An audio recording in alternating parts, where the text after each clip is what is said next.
Hello বন্ধুরা, তোমরা সবাই কেমন আছো? আশা করি তোমরা খুব খুব খুব ভালো আছো। ঠাকুরের আশীর্বাদে আর তোমাদের ভালোবাসায় আমরাও খুবই ভালো আছি। দেখো বন্ধুরা, আমরা আজকে একটা জায়গায় ঘুরতে চলে এসেছি। তোমরা হয়তো শ্রেয়ানকে দেখে বুঝতেই পারছো এটা কোথায়। হ্যাঁ, তোমরা ঠিকই ধরেছো, এটা একটা পার্ক। তবে পার্কের নামটা তোমাদের একটু পরে জানাচ্ছি। পার্কে দেখো অনেক অ্যাক্টিভিটিস আছে, আর তোমরা দেখতেই পাচ্ছ অনেকটা সন্ধে হয়ে গেছে, কারণ আমরা সন্ধেবেলায় এসেছি। আর দেখো পার্কে আমাদের বন্ধু, পার্কটা ভীষণ সুন্দর। আর এই নির্জন পার্কে আমাদের একটা বন্ধু ছিল, সেটা হচ্ছে কোকিল।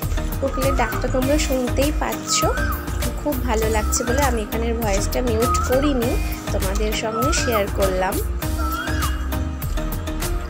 তো দেখো পার্কে অনেক অ্যাক্টিভিটিস আছে, আর শ্রেয়ান তাড়াতাড়ি করে সেগুলো করে নিচ্ছে, কারণ পার্ক বন্ধ হয়ে গেছিলো। আমরা অনেক লেট করেছি পার্কে যেতে।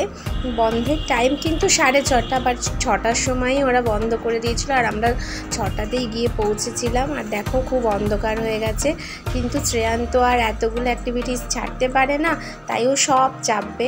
আর আমরা তাড়াতাড়ি করে ওকে সব কটা অ্যাক্টিভিটিস করিয়ে নিয়ে, তাও করাতে পারিনি অনেক কটাই, তো করিয়ে নিয়ে যা হোক করে নিয়ে, যেহেতু পার্ক বন্ধ হয়ে যাচ্ছিলো, তো তাড়াতাড়ি করে আমরা পার্ক থেকে বেরিয়ে গেলাম। পার্কটা খুব সুন্দর, আবার একদিন যাব, খুব ভালো করে তোমাদের ভিডিও করে দেখাবো, যেহেতু রাত হয়ে গেছে খুব ভালো বোঝা যাচ্ছে না।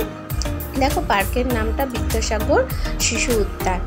তারপরেই আমরা পার্ক থেকে বেরিয়ে চলে গেলাম রাজরাজেশ্বরী মন্দিরে, 12 মন্দিরের ওখানে ভিডিও তোলা বন্ধ, তাই ভিডিও তুলতে পারেনি।